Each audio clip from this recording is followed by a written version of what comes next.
Welcome back बच्चों. In this topic I will just start with the parallel lines and transversal. ठीक है, in line and angles chapter. ठीक है, ये parallel lines and transversal क्या है कि अगर कोई लाइन दो और दो से ज्यादा लाइन को, ठीक है, डिस्टिंक्ट पॉइंट्स पे इंटरसेक्ट करे तो उस लाइन को क्या बोलते हैं? ट्रांसवर्सल. ठीक है, लाइन विच इंटरसेक्ट्स टू और more lines at distinct points is called a transversal. ठीक है, अगर मान लिया दो लाइन्स है, ठीक है, और उस दो लाइन्स को अगर कोई लाइन डिफरेंट पॉइंट पे इंटरसेक्ट कर रहा है, ठीक है, ये मान लिया लाइन L है, ये M है, तो ये जो लाइन है, ठीक है, इसको हमने दो लाइन लिया, तो ये जो लाइन T है this will be act as transversal for line L and M. ठीक है, इस पॉइंट को हमने मान लिया P, इसको बोल दिया K. ठीक है, तो कोई भी line, a line which intersects two और more lines at distinct points, that line is called transversal. ठीक है, ट्रांसवर्सल के लिए जरूरी नहीं है कि जो दो लाइन्स दिया हुआ है वो पैरेलल हो.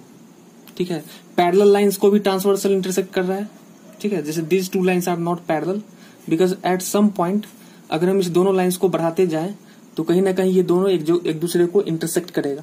ठीक है, और पैरेलल है तो भी जो लाइन इंटरसेक्ट करेगा इस दोनों लाइन्स को, ठीक है, एट डिफरेंट पॉइंट्स, तो भी ये लाइन क्या होगा? लाइन T इस दो लाइन के लिए क्या होगा? ट्रांसवर्सल की तरह काम करेगा. ठीक है, तो a line which intersects two और more lines at distinct points, then that line is called a transversal. ठीक है, दो लाइन हमने लिया है, तीन भी हो सकता है. ठीक है, तो तीनों लाइन्स के लिए ये T क्या हो जाएगा? ट्रांसवर्सल की तरह काम करेगा. सो दिस इज दी ट्रांसवर्सल. ठीक है, नेक्स्ट वन क्या है कि ट्रांसवर्सल के केस में दे आर डिफरेंट एंगल्स. ठीक है, तो यहां पे हमने दो लाइन्स लिया, line M and N, and of course this two lines are not parallel right now. यहां पे ये दो लाइन्स पैरेलल नहीं है. ठीक है, और इस दोनों लाइन्स को जो लाइन कट कर रहा है, लाइन L, ठीक है, at point P and Q. ठीक है, then they are four angles at one point. So overall they are 8 angles. ठीक है, 8 angles will be formed if a transversal intersects two line. ठीक है, यहाँ पे जो दो लाइन्स है वो पैरेलल नहीं है. ठीक है, अगर मान लिया ये जो ये ट्रांसवर्सल है वो इंटरसेक्ट कर रहा है लाइन्स M एंड N को, देन देयर आर 8 एंगल्स. ठीक है, इसमें से 3, 4, 5, 6 angles are interior angles and 1, 2, 7, 8 are exterior angles. Interior angles बोलने का क्या मतलब है? दिस 3, 4, 5, 6 जो अंदर की तरफ है. ठीक है, और जो बाहर की तरफ है उसको हम क्या बोलेंगे? Exterior angles. Same thing I have written on the paper. ठीक है, now the first point is corresponding angles. ठीक है, करस्पॉन्डिंग एंगल्स क्या होगा? तो यहाँ पे there are 4 pairs, 1 and 5, 2 and 6, 4 and 8 and 3 and 7. ठीक है, तो यहाँ पे 1 and 5. So if I am taking this one exterior angle, then this will be equal to, I can't say, वो हम बाद में उसकी बात करेंगे कि इक्वल होगा या नहीं होगा. ठीक है, यहाँ पे तो हम करस्पॉन्डिंग एंगल्स की बात कर रहे हैं. तो ये एक्सटीरियर एंगल 1 जो है और ये 5 इंटीरियर एंगल, ये दोनों एंगल का पेयर क्या होगा? करस्पॉन्डिंग एंगल्स होगा. ठीक है, सिमिलरली ये 4 अगर हम इंटीरियर वाला ले रहे हैं तो एक एक्सटीरियर वाला लेंगे, तो angle 4 and angle 8 are also corresponding angles. ठीक है, सिमिलरली 2 and 6, 3 and 7. ठीक है, so this pair will be corresponding angles. So these are the corresponding angles. और ये हमें समझ में आ गया कैसे लेना है. 1 है तो 5 के बराबर, 4 है तो 8 के बराबर, 2 है तो 6 के बराबर, 3 है तो 7 के बराबर. मतलब अगर एक इंटीरियर है तो एक एक्सटीरियर. ठीक है, तो ये हो गया corresponding angles. Now the second one is alternate interior angles. ठीक है, अल्टरनेट इंटीरियर एंगल्स क्या है? Angle 4 and angle 6, angle 3 and angle 5. तो इसको देख लीजिए, एंगल 4 एंड एंगल 6, फिर क्या है? Angle 3 and angle 5. तो these pairs are called alternate interior angles. ठीक है, कहने का मतलब क्या है? वो एंगल जो जेड शेप में हो. ठीक है, ऐसे लिया या ऐसे लिया, सो दीज एंगल्स, ठीक है, these shape angle will be in these shapes will be considered as the what alternate interior angles, and these two lines are the lines that may be parallel and may not be parallel. ठीक है, तो these two lines these two angles are called alternate interior angles. तो यही चीज हमने लिखा है यहाँ पे, angle 4 and angle 6, angle 3 and angle 5. ठीक है, फिर अल्टरनेट एक्सटीरियर एंगल्स क्या है, तो अगर ये 4 और 6 और 3 और 5 अल्टरनेट इंटीरियर एंगल्स है, देन 1 एंड 7, ठीक है, जो एक्सटीरियर एंगल्स है, ठीक है, उसके फॉर्म में जो एंगल होगा, पेयर जो होगा, उसको हम बोलेंगे अल्टरनेट एक्सटीरियर एंगल्स. अगर हम इंटीरियर एंगल्स को ले इन जेड से 4 and 6, then it will be considered as the alternate interior angle. ठीक है, अगर हमने बाहर वाला एंगल लिया तो वो अल्टरनेट एक्सटीरियर एंगल्स होगा. ठीक है, जैसे 1 एंड 7, ठीक है, 2 एंड 8. ठीक है, so these pairs will be considered as the alternate exterior angles. ठीक है, now the next one is interior angles on the same side of the transversal. ठीक है, वो इंटीरियर एंगल्स बताओ जो ट्रांसवर्सल के सेम साइड है. ठीक है, ऑन द अपोजिट साइड नहीं है. तो एंगल 4 एंड एंगल 5. ठीक है, 3, 4, 5, 6 these are the interior angles, and the interior angles on the same side of the transversal will be 4 and 5. ठीक है, 3 एंड 6. ठीक है, दिस शुड बी देयर. और alternate interior angles on the same side of the transversal को हम consecutive interior angles, ठीक है, allied angles और को इंटीरियर एंगल्स भी बोलते हैं. ठीक है, interior angles on the same side of the transversal को हम कंसेक्यूटिव इंटीरियर या एलाइड और को इंटीरियर एंगल्स भी बोल सकते हैं. ठीक है, तो these are all about the introduction about the formation of the angles when a transversal intersects two lines. ठीक है, and of course those two lines are not parallel in this case. ठीक है, तो अगर ये दोनों लाइंस पैरेलल हो जाए तो क्या होगा. ठीक है, तो भी ये सारे एंगल्स फॉर्म्ड होंगे, लेकिन what should be the relation in those angles, I am going to start. ठीक है, तो ये क्या है, ठीक है, मैं बताने जा रहा हूं. Now axiom 6.3.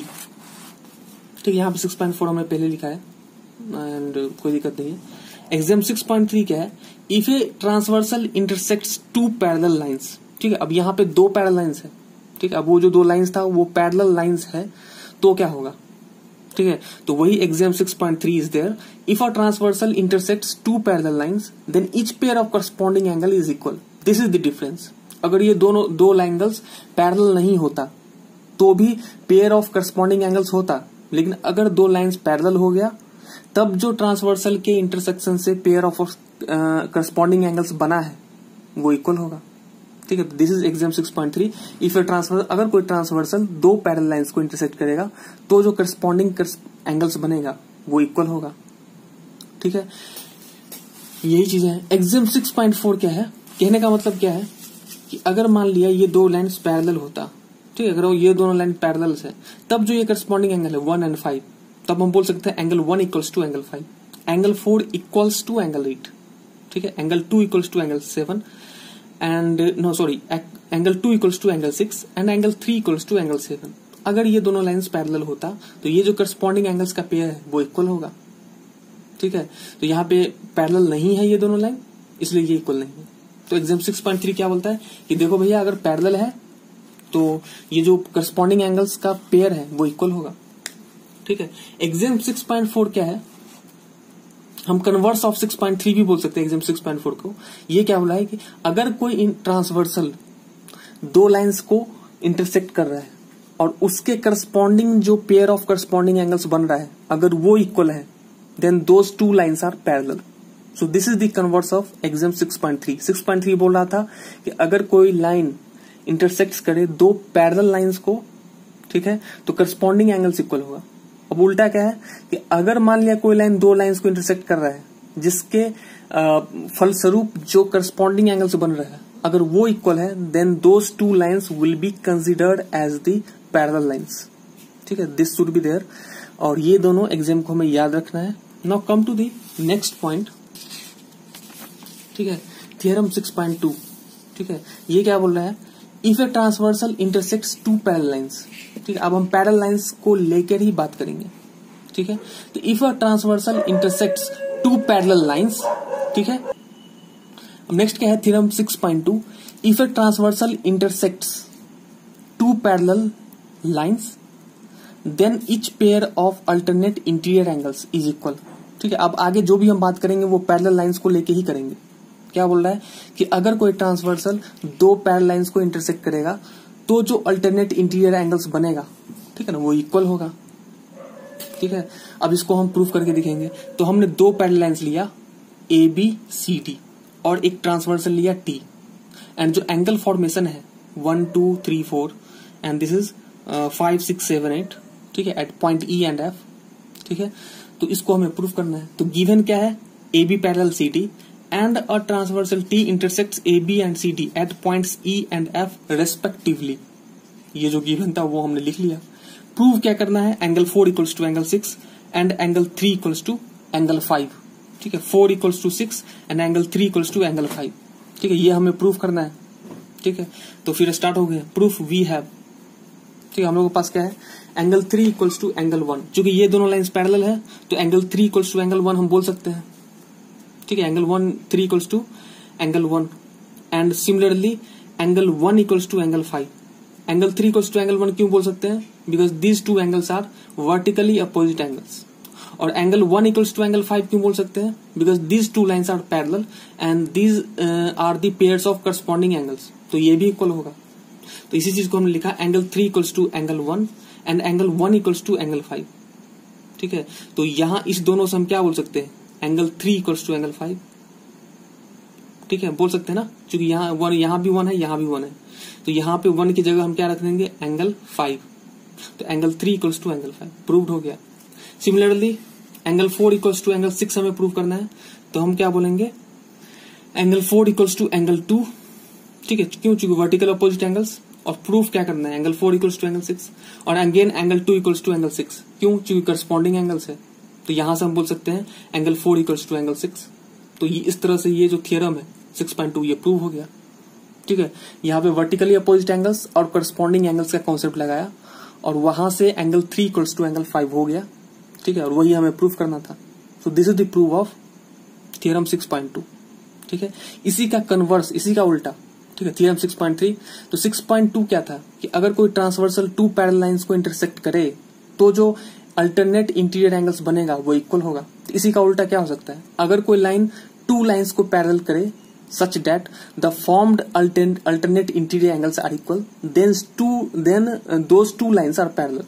कहने का मतलब क्या है कि अगर कोई ट्रांसवर्सल दो लाइंस को इंटरसेक्ट करे और उससे जो अल्टरनेट इंटीरियर एंगल्स बनेगा अगर वो इक्वल है तो वो जो दो लाइन जिसको ट्रांसवर्सल इंटरसेक्ट कर रहा था वो दोनों पैरेलल होगा, ठीक है। सो दिस इज द कन्वर्स। तो चलो इसको भी प्रूव करते हैं, ठीक है। गिवन क्या है, a transversal T cuts two lines AB and CD at E and F respectively such that angle 3 equals to angle 5। ये सारा इंफॉर्मेशन गिवन है, ठीक है। थियरम को ऐसे ही हम प्रूव करते हैं, पहले गिवन लिखते हैं, फिर टू प्रूफ एंड प्रूफ से हम प्रोसीजर स्टार्ट करते हैं और प्रूफ करते हैं, ठीक है, जो भी स्टेटमेंट होता है। गिवन में हम जो भी स्टेटमेंट लिखा हुआ है उसी को इन दी शॉर्ट फॉर्म लिखते हैं, ठीक है। तो एंगल 3 इक्वल्स टू एंगल 5 दिया हुआ है, alternate interior angles are equal, ठीक है। तो जो भी था उन्हें हमने गिवन में लिखा, फिर प्रूफ क्या करना है, AB पैरेलल CD, ठीक है, और फिर टू प्रूफ से हम स्टार्ट हो गए। तो प्रूफ में क्या है, एंगल 3 इक्वल्स टू एंगल 5, ठीक है, ये गिवन है, और angle 3 equals to angle 1 vertical opposite angles, ठीक है। एंगल 3 इक्वल्स टू एंगल 5 क्या होगा,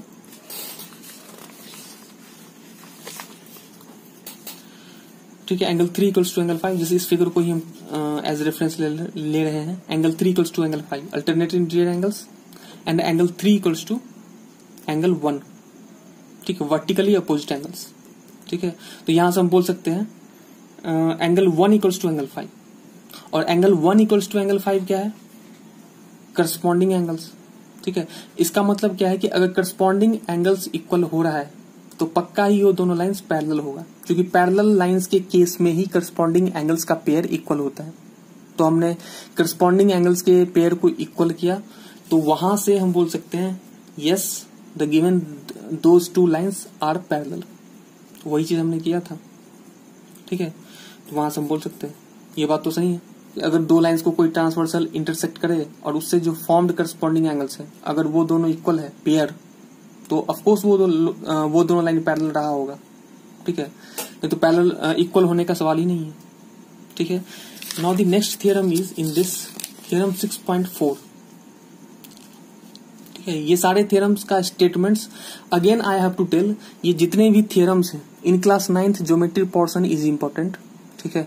तो उस ज्योमेट्री पोर्शन में जितने भी थ्योरम है you have to just go through that and you have to mug up all those theorem with understanding, ठीक है। And you have to also go through the proving of all those theorem once, ठीक है। क्योंकि अगर exam में अगर आएगा वो थ्योरम तो वो प्रूव करने के लिए आएगा, ठीक है, in the class test, in the class examination. तो हमें एक दो बार प्रैक्टिस कर लेना है प्रूविंग को, ठीक है, ताकि मैं एग्जाम में लिख पाऊं। But of course statement and the meaning of that statement and where to apply, ठीक है, those statement those theorem that should be required, क्योंकि वो आगे भी यूज होगा इन द हायर क्लासेस, ठीक है। तो दिस शुड बी देयर। तो हमें प्रूविंग आता हो या नहीं आता हो, but in the long term हमें थ्योरम का स्टेटमेंट्स और उसका एप्लीकेशन तो ऑफकोर्स पता होना चाहिए, ठीक है। तो now the next theorem 6.4 is, ठीक है, इफ ए ट्रांसवर्सल इंटरसेक्ट्स, अगर कोई ट्रांसवर्सल दो लाइंस को इंटरसेक्ट करे, ठीक है, दो पैरेलल लाइंस को, तो जो सेम साइड पे a pair of interior angles, not alternate, a pair of interior angles बनेगा, वो सप्लीमेंट्री होगा, ठीक है। सप्लीमेंट्री बोलने का क्या मतलब है, ठीक है, there sum should be 180 degree, ठीक है। And each pair of interior angles is equal, then the two lines are parallel, ठीक है, यही कन्वर्स है, ठीक है।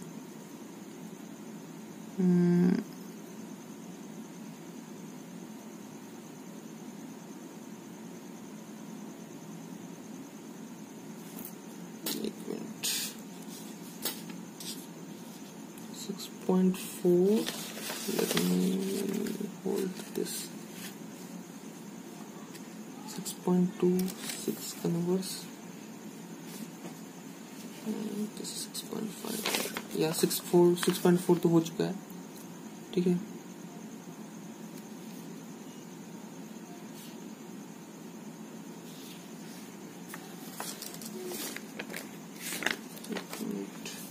ये कौन सा है,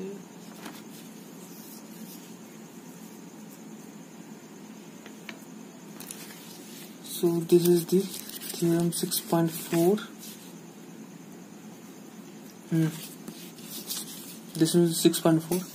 If a transversal intersects two parallel lines, then each pair of interior angles is equal, then the two lines are parallel, ठीक है। ये नहीं है, ये स्टेटमेंट गलत हो गया। If a transversal intersects two parallel lines, then the sum of, ठीक है,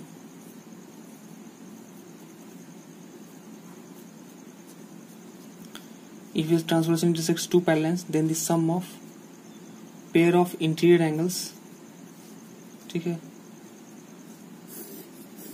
this statement is wrong, on the same side of, on the, ठीक है, same side of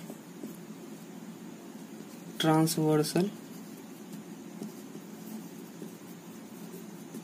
is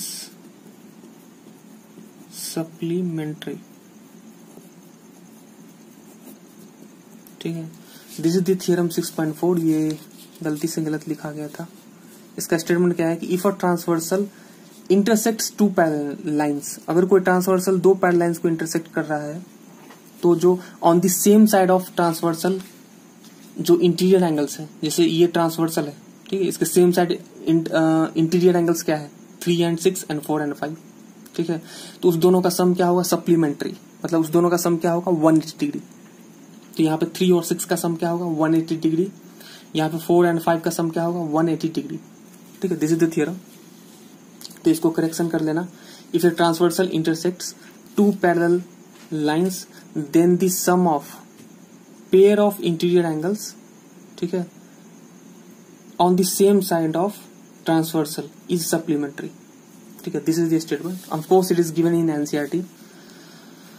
तो अब इसके प्रूफ को देखेंगे, ठीक है। हमने दो लाइन सिमिलरली हमने दो लाइंस लिया और एक ट्रांसवर्सल टी इस दोनों को इंटरसेक्ट कर रहा है, ठीक है। गिवन क्या है, A B parallel C D, ठीक है, and transversal T cuts A B at point E and C D at point F, ठीक है, forming two pairs of consecutive interior angles और एलाइड एंगल्स बोलो, ठीक है, या को इंटीरियर एंगल्स। तो क्या क्या होगा, angle 3 and angle 6 and angle 4 and angle 5। तो यही हमने यहाँ लिखा है गिवन में, ठीक है। A B parallel C D, ये आप अपने लैंग्वेज में भी लिख सकते हो। You are not suppose to write the same format, ठीक है। हम अपने मन से भी लिख सकते हैं, A B parallel C D and transversal T intersects two lines AB and CD at point E and F such that formed consecutive interior angles will be like this, angle 3 and angle 6 and angle 4 and angle 5, ठीक है। Prove क्या करना है, angle 3 plus angle 6 equals to 180 degree, ठीक है, और angle 4 and angle 5 भी है interior angles on this side, तो इस दोनों का सम भी 180 डिग्री हो, मतलब सप्लीमेंट्री हो, ठीक है। यही प्रूव करना है, यही स्टेटमेंट है थ्योरम का। तो ठीक है, प्रूविंग हम स्टार्ट हुए। Since ray E F stands on line A B, ये जो लाइन ए बी है, ठीक है, इस पे जो ट्रांसवर्सल टी है वो स्टैंड्स है, ठीक है। तो एंगल 1 प्लस एंगल 2 कितना होगा, ऑफकोर्स 180 डिग्री होगा, and angle 3 plus angle 4 180 degree. तो हमें प्रूफ क्या करना है कि एंगल 3 और एंगल 6 का सम 180 डिग्री हो जाए। तो अगर मैं एंगल 1 और एंगल 2 का सम 180 डिग्री लिखूं तो ये भी सही है। Angle 3 plus angle 4 equals to अगर हम 180 डिग्री लिखें तो वो भी सही है, लेकिन हमें तो angle 3 plus angle 6 equals to 180 degree लिखना है। तो ये दोनों लाइंस पैरेलल है एंड दिस इज ट्रांसवर्सल, तो of course angle 4 equals to angle 6, क्यों, क्योंकि अल्टरनेट इंटीरियर एंगल्स है। तो जो एंगल 3 प्लस एंगल 6 है वहां पे एंगल 6 की जगह हम एंगल 4, एक मिनट, एंगल 3 प्लस एंगल 4 जो है तो वहां पे 4 की जगह एंगल 6 हम लिख सकते हैं, ठीक है। तो angle 3 plus angle 6 equals to 180 degree हो जाएगा, तो प्रूव हो जाएगा। तो वही चीज यहाँ पे है, since ray E F stands on line A B, तो यहाँ से angle 3 plus angle 4 equals to 180 degree, but angle 4 equals to angle 6 alternate interior angles, तो therefore angle 3 plus angle 6 equals to 180 degree, यही प्रूव करना था। On the same and similarly we can prove angle 4 plus angle 5 equals to 180 degree, ठीक है। Angle 4 plus angle 5 equals to 180 degree. तो यहां पे हम कैसे करें, again this F ray E F stands on line C D, ठीक है। तो यहाँ पे 5 plus 6 equals to 180 degree and again angle 4 angle equals to angle 6 alternate interior angles, तो देयरफॉर यहाँ पे हम 6 की जगह, ठीक है ना, एंगल 4 लिख लेंगे and angle 4 plus angle 5 equals to 180 degree, यही प्रूफ हो जाएगा, ठीक है। तो in the same fashion we can proof, ठीक है। नाउ इसी का कन्वर्स क्या है, ठीक है, इसी का converse that is considered as the theorem 6.5। Converse क्या हो सकता है, अब हम समझ ही गए कि अगर कोई ट्रांसवर्सल दो लाइंस को इंटरसेक्ट करे such that the sum of the interior angles on the same side of the transversal is supplementary, then those two lines are parallel. अगर sum of the interior angles on the same side of the transversal 180 degree है तो of course वो दोनों lines क्या होगा, parallel. यही statement है theorem 6.5 का, मतलब कन्वर्स ऑफ थ्योरम 6.4, ठीक है। तो similarly A B and C D हमने दो लाइन लिया और T will be taken as the transversal, ठीक है। तो इसी को गिवन में हमने लिख लिया, ठीक है। ये transversal cuts two lines A B and C D at E and F in respectively such that angle 4 plus angle 5 equals to 180 degree, ठीक है। यही हमने लिखा, या angle 3 plus angle 6 equals to 180 degree, ठीक है। और प्रूफ क्या करना है, A B parallel C D, ठीक है। तो अब यहाँ पे मेरे पास गिवन क्या है, angle 4 plus angle 5 equals to 180 degree, ठीक है। तो यहां से अगर हम करस्पॉन्डिंग एंगल्स टाइप का चीज अगर प्रूफ कर दें तो ये हो सकता है, ठीक है। और A B parallel C D हमें प्रूफ करते हैं, ठीक है। और गिवन क्या है, angle 4 plus angle 5 equals to 180 degree, ठीक है। तो यहां से, और अगर हमने एंगल 4 इक्वल्स टू एंगल 6 भी प्रूफ कर दिया, ठीक है, alternate interior angles are equals भी प्रूफ कर दिया तो भी सही है। तो angle 4 plus angle 5 equals to 180 degree ये गिवन है, ठीक है। और again this line stands on line C D, तो हम 6 प्लस 5 इक्वल्स टू 180 डिग्री भी बोल सकते हैं। तो angle 4 plus 5 equals to 180 degree and angle 6 plus angle 5 equals to 180 degree. तो यहां से angle 4 plus angle 5 equals to angle 6 plus angle 5, तो 5 कट गया, तो एंगल 4 इक्वल्स टू एंगल 6। इसका मतलब अल्टरनेट इंटीरियर एंगल्स इक्वल्स हो गया। तो इक्वल्स तो उसी केस में हो सकता है जब लाइंस पैरेलल हो, तो प्रूव हो गया, यही प्रूव करना था, ठीक है।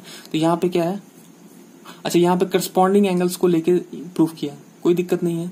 हम अल्टरनेट इंटीरियर एंगल्स को इक्वल कर देंगे, फिर वहां से बोलेंगे पैरेलल है, ठीक है। यहाँ पे हमने करस्पॉन्डिंग एंगल्स को किया है, both the cases you can do this. तो यहाँ पे since ray E V stands on line T, तो we have angle 1 plus angle 4 equals to 180 degree, ठीक है। इसने इसको लिया है, ठीक है।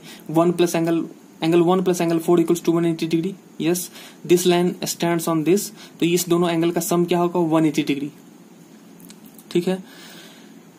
फिर हमने क्या किया कि angle 4 plus angle 5 equals to 180 degree, ये तो गिवन है, तो यहां से 4 cancel out and angle 1 equals to angle 5, ठीक है। And angle 1 equals to angle 5 क्या है, करस्पॉन्डिंग एंगल। और करस्पॉन्डिंग एंगल्स इक्वल तो तभी होता है जब लाइंस पैरेलल हो, ठीक है। तो यही प्रूफ करना था, ठीक है। दिस इज द प्रूफ, ठीक है। Now theorem 6.6, the last one is before the chapter 6.2, मतलब exercise before the exercise 6.2। This is before solving the questions of exercise 6.2, ठीक है। Theory is up to here and this is the last theorem before exercise 6.2, ठीक है। तो 6.2 क्या है, lines which are parallel to the same line, ठीक है, are parallel to each other, ठीक है। वो लाइन जो पैरेलल है सेम लाइन के, ठीक है, lines which are parallel to the same lines are parallel to each other, ठीक है। तो यहां पे अगर हमने L पैरेलल M माना, ठीक है, और M पैरेलल N है, तो L पैरेलल N भी होगा, ठीक है।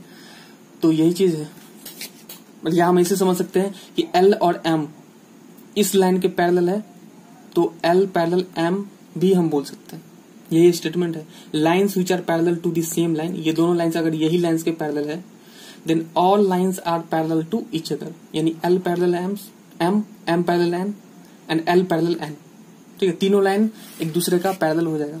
अब इसको प्रूफ कैसे करें, तो हमने 3 लाइन माना different, T is the transversal and it is intersecting all these 3 lines at point 1, 2 and 3, ठीक है।